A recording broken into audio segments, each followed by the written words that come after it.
He said I was overwhelming. What he meant was, I wasn't stupid enough to fall for the lies anymore. His name was Marco. And for almost a year, I really believed we were building something. He wasn't perfect, he had a short temper, and his bad days felt more like warning signs than mood swings, but I convinced myself it was normal, that I was just too sensitive. He used to call me too intense. Like the way I cared was some kind of flaw. Like love, when it came from me, was too loud. The shift started small. He'd cancel plans last minute. Leave my texts on read. Come over smelling like someone else's perfume and swear it was just from the Uber.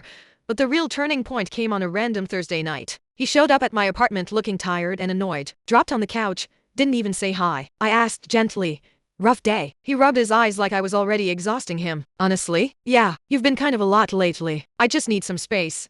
It wasn't the first time he said that, but this time, it felt colder, more final. I nodded. "Okay, what kind of space are we talking about?" He sighed. "I think we need a break. I just need to remember what freedom feels like. Don't text. Don't call, please."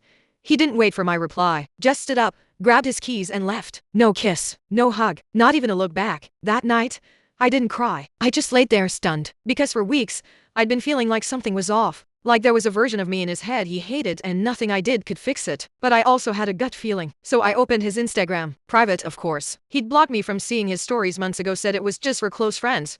But what he didn't know was that my best friend still followed him. And she'd been watching. At 2 a.m., she sent me screen recordings. There he was, grinning in an expensive rooftop bar, clinking glasses with some girl I'd never seen. Captioned, "Freedom hits different." Another story. Hotel room mirror. A flash of long red nails in the background. Someone laughing. Not me. I stared at my phone numb. Not even angry, just done. He didn't need space. He needed a cover. And I wasn't gonna give him one anymore. He thought he left me behind. He didn't know I was already ahead.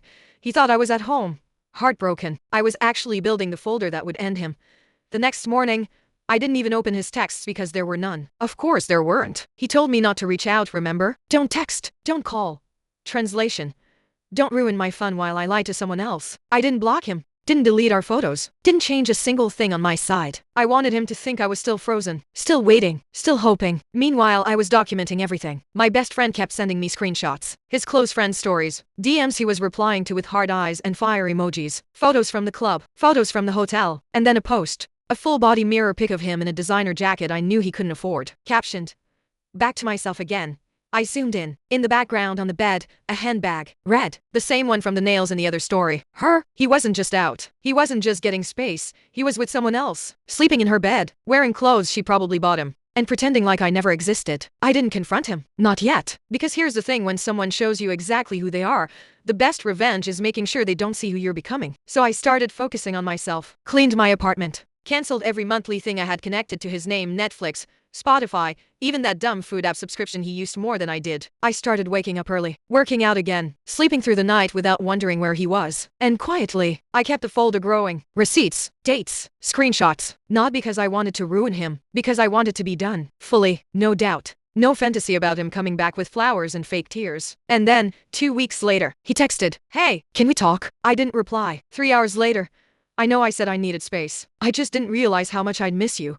I still said nothing. That night, he called and left a voicemail, his voice slower than usual. Maybe drunk. Maybe just realizing that the girl in the red dress wasn't going to make him feel loved for long. "I messed up. You were always good to me. I thought I needed freedom. But it feels empty without you." Oh. Now it feels empty. Now that the stories are dry and the hotel checkouts hit reality. I didn't answer, but I saved the voicemail, just in case. He came back with soft words and old memories. I let him speak, not to forgive him, but to finish him. A week passed after the voicemail, and I still hadn't replied. He kept trying. Late night messages, heart emojis, photos from places we used to go, captioned "Miss this" like it meant something now. Then he sent a message that made me pause. "I know I handled things wrong. Can I see you? Just to talk?" I stared at the screen. My heart didn't skip. My hands didn't shake. That was new. I said yes, not because I wanted him back, but because I wanted to look him in the eyes one last time and see if he would still lie when the truth was already sitting in my pocket. We met at a cafe. Neutral ground. Bright lighting. No room for drama. He walked in like a dog that had been kicked. Soft eyes. Careful smile. Slightly rehearsed sadness. "You look good," he said. "I am good," I replied. He laughed nervously like he didn't expect confidence. Then he started. "I was going through a lot. I panicked. I pushed you away because I didn't know how to handle everything. But I've changed. That time apart made me realize what I had."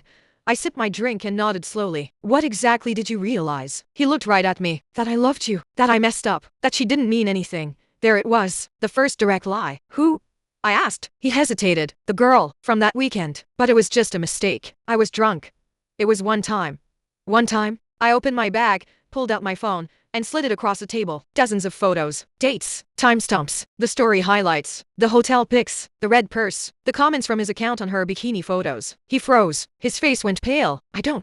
I said. Don't lie when you're already exposed. He stared at the screen. No words, no fake tears, just silence. And in that silence, I felt something I hadn't in months. Power. Not the kind that screams or destroys. The quiet kind. The kind that comes from knowing you held the truth the whole time and let them reveal themselves. I stood up. You didn't break me. You freed me. Then I walked away. He didn't follow. Because deep down, he knew. That night, he sent one last message.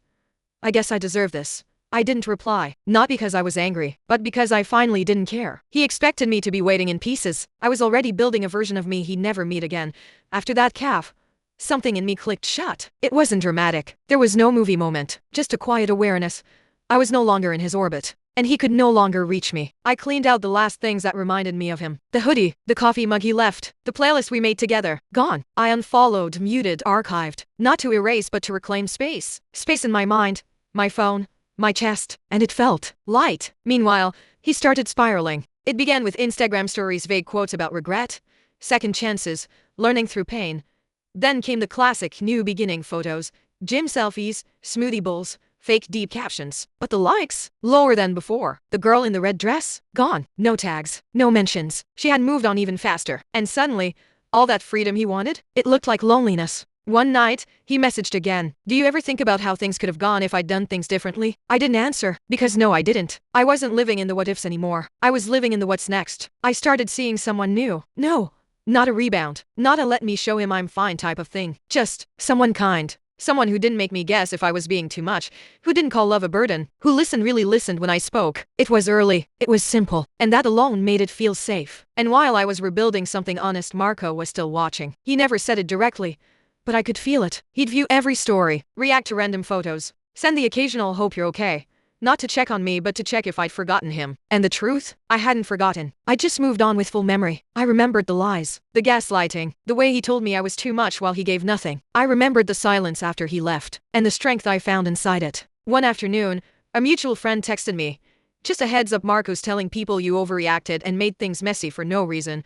I almost laughed. Of course he had to twist it. Of course he had to become the almost victim. Because accountability doesn't feel good when your ego's still starving. I didn't react, didn't explain. Because the truth? I no longer needed to defend myself in conversations I wasn't even in. My life was finally quiet, and I liked it that way. But just when I thought the story was over, he sent one last message. Not to me. To him, the guy I'd started seeing. And this time, he crossed a line. He couldn't handle me moving on. So he tried to poison what came next. That's when I stopped being quiet. I found out on a Tuesday. We were cooking dinner at my place, me and the guy I'd been seeing. He was cutting vegetables when his phone buzzed. He looked down, furrowed his brow, and then looked at me. Do you know a Marco? I felt my stomach drop. Why? He turned the screen toward me. The message was short, passive-aggressive, full of coward energy. Just a heads up, she's not who she seems. Be careful. No explanation, no context, just a last desperate attempt to plan doubt. I felt a cold wave rush through me, not because I was scared, because I was tired. Tired of him trying to control a narrative that wasn't his anymore. Tired of his quiet attacks, his fake maturity, his ego in disguise. And most of all, tired of staying quiet to protect a man who would never do the same for me. I looked at my new partner and said calmly, I have nothing to hide. Do you want the full story? He smiled. I trust you. But yeah, I want to know. So I told him everything. The gaslighting, the fake breakup, the other girl, the lies, the calf, the folder. When I finished, he just nodded and said, sounds like you already handled it better than most people ever could. And that was it. No drama, no jealousy, just clarity. But I still had one last thing to do. I messaged Marco. Short, direct, cold. Don't ever contact people in my life again. You already lost me. Don't embarrass yourself by trying to damage what you never deserved. He left it on scene, because there was nothing left to say. That was 6 months ago. Since then, I've stopped checking who watches my stories. I stopped thinking about what I'd say if I ran into him. Because I won't run into him. We don't live in the same reality anymore. He's still busy rewriting fiction. I'm too busy living peace. I don't need revenge. I don't want karma to crush him. He's already living the consequences of who he is. I've learned that sometimes you don't win by fighting back. You win by disappearing from their access. By living a life they don't get to witness. He tried to break me quietly. I healed loudly without ever raising my voice.